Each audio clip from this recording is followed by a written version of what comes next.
Ever heard a joke and thought, did that really happen?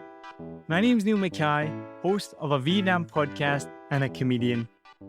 Long before I ever started comedy, when I heard comedians tell the craziest, funniest stories, I would always wonder just this. And if I got the chance to meet them after the show, I would always ask them straight away, did that really happen? 9 times out of 10, the answer was yes. But the difference between sharing a funny story with friends and telling it on stage is a comedian's ability to take those moments and craft them into a well-worked joke. In each episode of this podcast, we'll talk to comedians from around the world, play you one of their favorite jokes, then ask them, did that really happen? Recently on my show, a Vietnam podcast, I talked with Hayden Lowry about one of his favorite jokes of mine about when I moved to America. I'll play you the joke from my recent headliner show performed online during lockdown. Then you can hear for yourself, did it really happen? Enjoy. So after, obviously, as I said, I'm from Scotland, and then I moved to the United States. I lived there for quite a while. I'll never forget my first day in the USA. I walked into Dunkin' Donuts in Rhode Island where I lived, and I went up to the counter. I said, all right, can I get a coffee and a donut, please? And then this girl, she waddled over. And she's like, oh my God, where are you from? And I was like, all right, I'm from Scotland. She's like, oh my God, your accent is so cute. Jenny, come and hear this guy.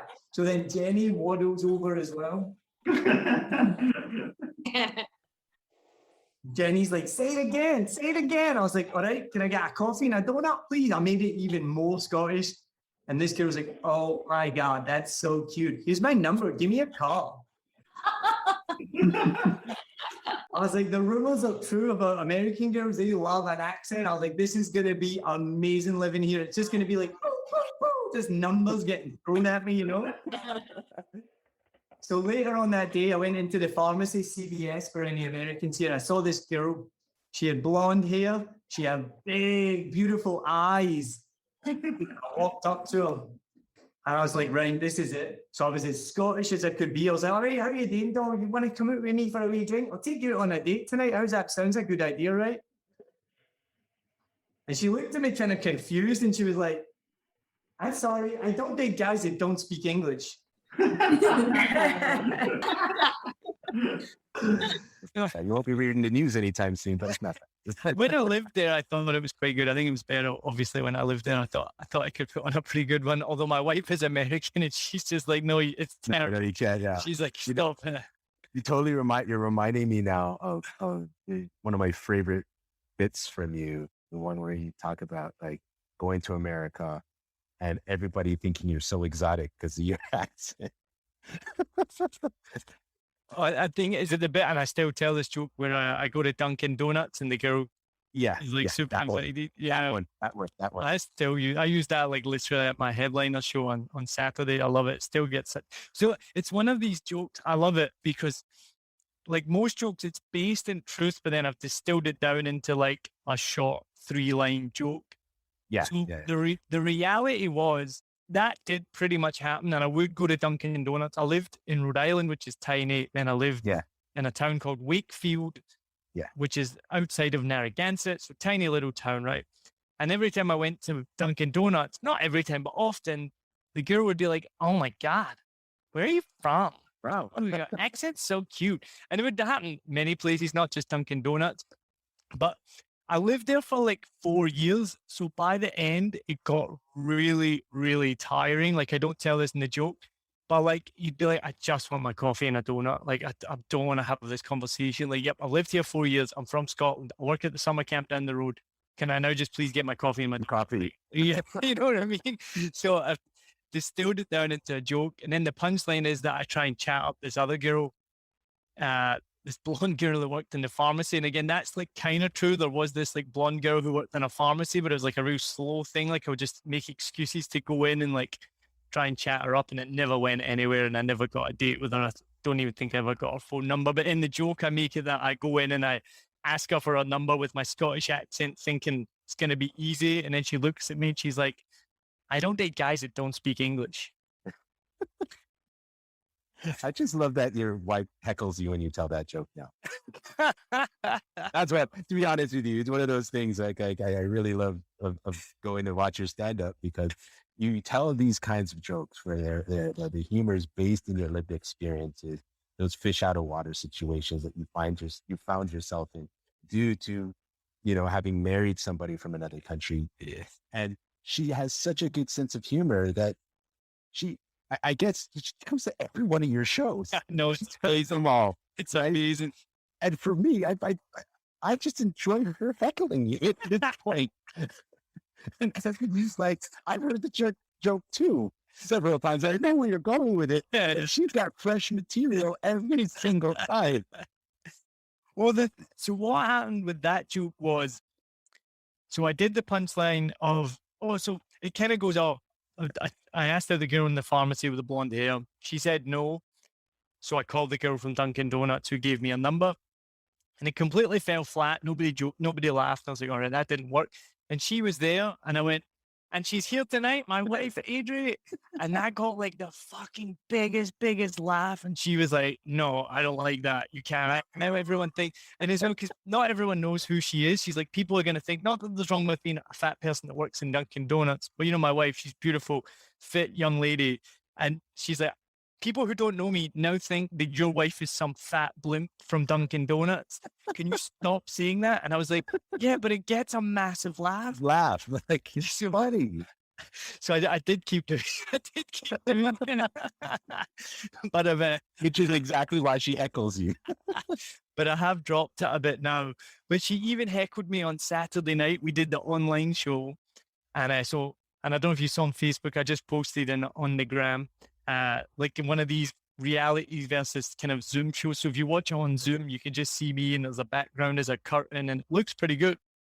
But she's got a picture of me on the computer that she's watching because she's doing kind of admin stuff. And then me in the living room, like playing to this computer, like, the kind of reality of the situation of what's going on behind the screen. So anyway, I'm playing one of my songs, which is the Come Town Lady, which is based on Hit Me Baby One More Time by Britney Spears. And in the middle of it, and again, I did this randomly at a show one time and I got a big laugh. So I kept it in and randomly I just go, #free Britney. And then all I hear behind me is Adri going, yeah, but she's free now. I'm like, and then when I said to her later on, she's like, oh, I didn't think you heard me. I was like, yeah, fucking hell, you put me off. I was like trying to do my bit. Thank you for listening to this first episode of Did That Really Happen? A new podcast from 7 Million Bikes. I've been your host, Neil Mackay. If you enjoyed that and want to hear from comedians around the world about their jokes and if they are true, then make sure to follow and subscribe from wherever you are listening from right now and follow 7 Million Bikes on social media. The links are in the show notes. Cheers.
I hope you enjoyed this episode.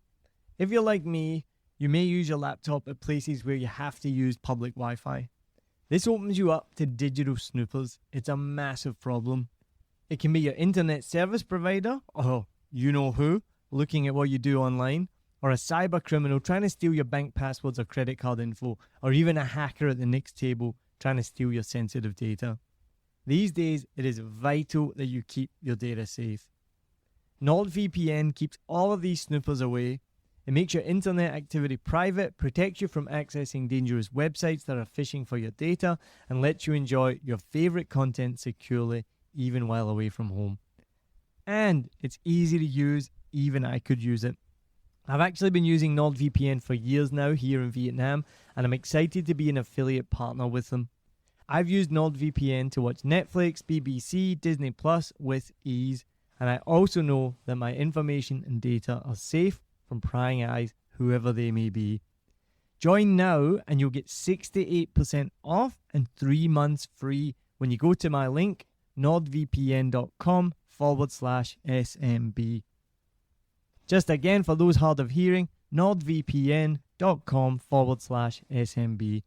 The link is also in the show notes. I know nobody checks them out, but go check that out and you can get the link from wherever you're listening to this podcast. As an affiliate partner, it also means that I will get a small commission when you sign up, but at no extra cost to you. So not only will you be getting a great deal through 7 Million Bikes, you get a great VPN and you'll be supporting 7 Million Bikes podcast. Stay safe online and enjoy the shows you love.